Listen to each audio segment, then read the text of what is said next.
Hello friends, welcome to success mantra. मैं हूं मोनिका गोली और आप सभी के लिए हरियाणा का नेक्स्ट क्विज लेकर आई हूं। हमेशा की तरह सभी को बस 5 सेकंड का टाइम दिया जाएगा, उतने में सभी को नीचे अपने लाइव आंसर्स देने हैं। तो चलिए स्टार्ट करते हैं फर्स्ट क्वेश्चन से। The female sex hormone is, अब बताइए इनमें से कौन सा है।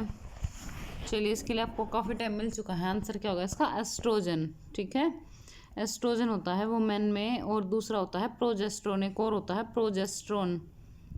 चलिए नेक्स्ट है, the malfunctioning of thyroid gland is due to the deficiency of, जो थायराइड ग्लैंड की जो मेल फंक्शनिंग होती है तो वो किस चीज़ की डेफिशिएंसी की वजह से होती है, यानी कि किस चीज़ की कमी की वजह से होती है। तो बताइए क्या होगा इसका answer? Option iodine. Okay, iodine की कमी की वजह से जो थायराइड ग्लैंड होती है ना, वो अच्छे से काम नहीं कर पाती है। चलिए, जो बॉडी होती है ना वो आयोडीन खुद से नहीं बनाती है, इसलिए ना हमें अपनी डाइट से आयोडीन लेना चाहिए। ठीक है, चलिए नेक्स्ट है, the sensitive area of the human tongue to bitterness is, यानी कि जो कड़वापन होता है ना, जो हमें फील होता है जीभ की वजह से, वो जीभ के कौन से हिस्से की वजह से होता है? आपको पता है ना, मीठा अलग जगह से लगता है, कड़वा अलग जगह से लगता है, खट्टा अलग जगह से लगता है। तो फिलहाल इसका आंसर क्या होगा? Posterior part of the tongue. Okay, posterior part होती है जो टंग की, वहाँ से हमें कड़वे टेस्ट का अनुभव होता है। चलिए नेक्स्ट है, error. Will you please buy some jaggery for me if you go to the market. अब बताइए इसमें कहाँ एरर है? ए में, बी में, सी में या डी में, या कोई एरर ही नहीं है। 5 सेकेंड्स कंप्लीट होती हैं। क्या इसका आंसर? ऑप्शन डी, यानी कि कोई एरर नहीं है, ये ठीक है सेंटेंस। ओके, चलिए नेक्स्ट है, most of the members at the meeting felt that the group appointed for investigating the case were not competent to do the job efficiently। अब बताइए क्या होगा इसका आंसर? कहाँ पर एरर है? सोच समझ के आंसर दीजिएगा। तो अब इसमें देखिए सी में एरर है। सी में क्या एरर है? ध्यान से देखिए, वर जो है ना वहाँ पर क्या आएगा? वाज आ जाएगा। अब देखिए, most of the members at the meeting felt that the group appointed for the investigating the case were not, नहीं आएगा, was not competing to the job efficiently. Okay, अब ग्रुप की बात हो रही है ना यहाँ पर, मोस्ट ऑफ द मेंबर्स, तो यहाँ पर क्या आ जाएगा? वर नहीं आएगा, क्या आएगा? वाज आ जाएगा। ओके नेक्स्ट, राज्यसभा के बारे में कौन सा कथन असत्य है? अब बताइए इनमें से क्या गलत है।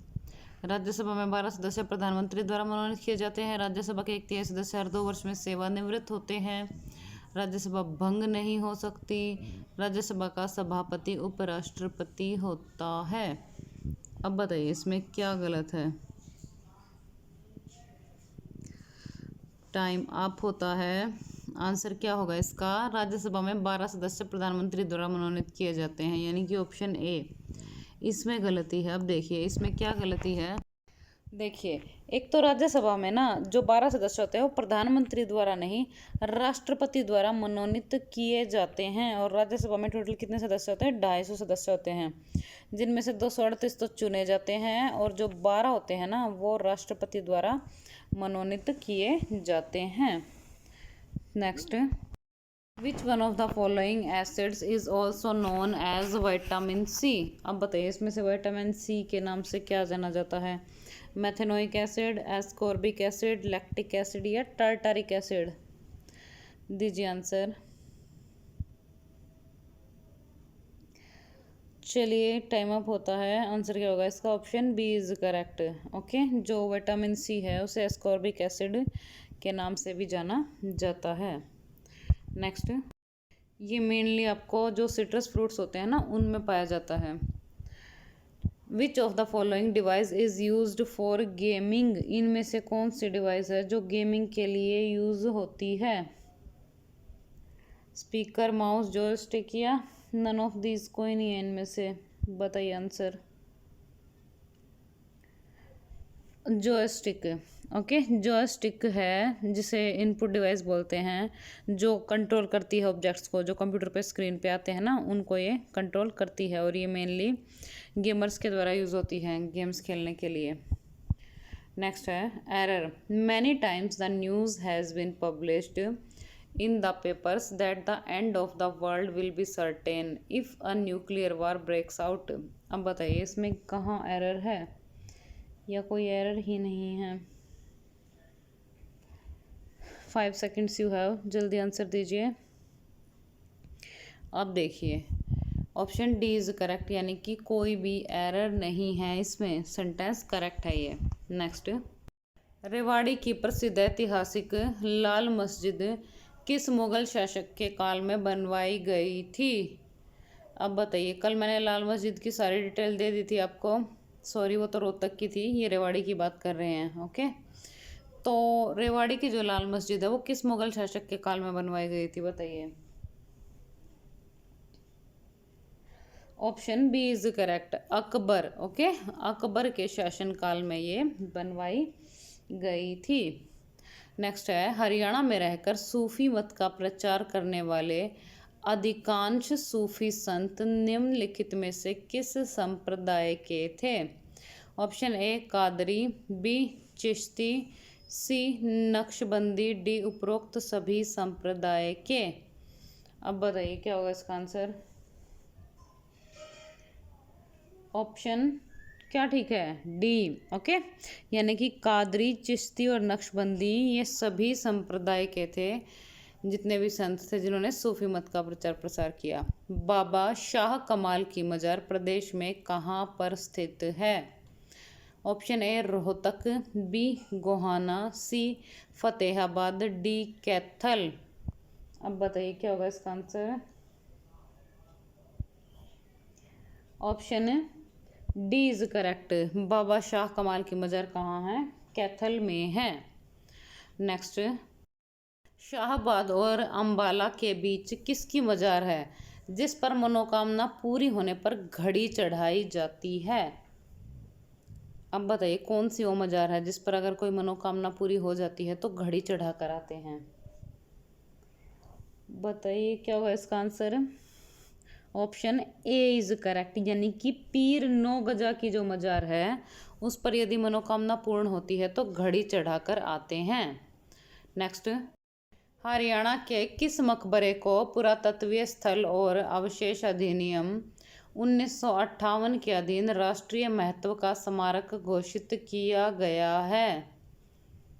अब बताइए किसे राष्ट्रीय महत्व का स्मारक घोषित किया गया है इनमें से। शेख फरीद, बू अली शाह कलंदर, पीर जमाल या शेख चिल्ली। तो आंसर क्या होगा इसका, शेख चिल्ली। ओके, शेख चिल्ली। शेख चिल्ली आपको पता है शाहजहाँ के गुरु थे, और शेख चिल्ली का मकबरा है जो थानेसर में है कुरुक्षेत्र में, इसे दूसरा ताजमहल भी कहा जाता है, हरियाणा का ताजमहल। नेक्स्ट है, हरियाणा में चिश्ती संप्रदाय की स्थापना किसके द्वारा की गई थी। Option A Bu Ali Shah Qalandar, B Altaf Hussain, C Ibrahim Abidullah, D Sheikh Farid. अब बताइए क्या होगा इसका answer. Option D is correct, Sheikh Farid के द्वारा चिश्ती संप्रदाय की स्थापना की गई थी। चलिए नेक्स्ट है 16th क्वेश्चन। रोहतक जिले में स्थित बेरी गांव के रूडमल मंदिर में स्थित शिवालय की ऊंचाई कितनी है। अब बताइए क्या होगा इसका आंसर। 132 फुट, 116 फुट, 122 फुट या 140 foot. Option B is correct, यानी कि 116 फुट है इसकी ऊंचाई। नेक्स्ट, कुरुक्षेत्र में सन्निहित सरोवर के समीप कौन सा मंदिर स्थित नहीं है। अब बाकी के 3 मंदिर स्थित है, एक मंदिर स्थित नहीं है, वो बताना है आपको कौन सा स्थित नहीं है। दीजिए आंसर। बिरला मंदिर, नारायण मंदिर, लक्ष्मी नारायण मंदिर या दुख भंजनेश्वर मंदिर। अब देखिए इसमें नारायण मंदिर है, जो लक्ष्मी नारायण मंदिर, दुखभंजनेश्वर मंदिर, ये सभी के सभी सन्निहित सरोवर के समीप है। लेकिन जो बिरला मंदिर है ना, वो सन्निहित सरोवर के समीप नहीं है। तो इसका आंसर हो जाएगा ऑप्शन ए, बिरला मंदिर। नेक्स्ट है, मतदान निगरानी प्रणाली पहली बार किस राज्य में लागू की गई? यानी कि मतदान करते वक्त जो निगरानी होती है वो प्रणाली पहली बार इनमें से किस राज्य में लागू की गई थी? तो क्या होगा इसका आंसर बताइए। ऑप्शन ए इज करेक्ट, यानी कि गोवा। इस प्रणाली के तहत क्या होता था, जो मतदाताओं के फिंगरप्रिंट होते थे ना, वो कंप्यूटर पर लगाए गए वेब कैमरा द्वारा अपनी तस्वीरों के साथ उंगली प्रिंट रीडिंग मशीनों द्वारा रिकॉर्ड किए जाते थे। ओके, किए मतलब गए, इस टाइप से ये होती है। नेक्स्ट, संविधान की 8वीं अनुसूची में कितनी भाषाएं हैं? क्वेश्चन बहुत इंपॉर्टेंट है। एक तो आप यहाँ से ये याद रखिएगा, जो संविधान की 8वीं अनुसूची है ना, उसमें भाषाएं हैं। और कितनी भाषाएं हैं वो टोटल? तो 22 भाषाएं हैं। पेपर में क्वेश्चन पूछा जाता है अनुसूचियों से रिलेटेड। 12 की 12 अनुसूचियाँ सभी को याद होनी चाहिए किसमें क्या है। तो 8वीं अनुसूची में 22 भाषाएं हैं। भाषाओं के नाम भी मैं आपको बता देती हूँ। असमिया, उड़िया, उर्दू, कन्नड़, कश्मीरी, कोंकणी, गुजराती, डोगरी, तमिल, तेलुगु, नेपाली, पंजाबी, बांग्ला, बोडो, मणिपुरी, मराठी, मलयालम, मैथिली, संथाली, संस्कृत, सिंधी और हिंदी, ये सभी भाषाएं हैं। चलिए नेक्स्ट है, 6 ध्वनि का उच्चारण स्थान इनमें से क्या है? ऑप्शन ए दंत्य, बी ओष्ठ्य, सी तालव्य, डी इनमें से कोई नहीं। बताइए क्या होगा इसका answer. Option A, B, C या डी दीजिए। अब देखिए इसका आंसर क्या होगा, तालव्य। तालव्य। आपको पता है ना दंत्य कौन से होते हैं? जो जीभ दांत पर टच होती है, जैसे कि तैत है, दै, धैर्ण है, वो वाले होते हैं। ओष्ठ है, जो होठों से बोले जाते हैं, जैसे पैप है, बै, भैम है। अब तालव्य, तालव्य कौन से होते हैं? जो मुंह के भीतर का जो अपर पार्ट होता है ना, ऊपर वाला भाग होता है, उसके पीछे जब जीभ टच होती है ना, तो वे तालव्य बोले जाते हैं। उनको व्यंजनों को तालव्य बोलते हैं। ओके, आई होप सबको समझ आ गया होगा। डिटेल में मैं आपको पहले करा चुकी हूँ।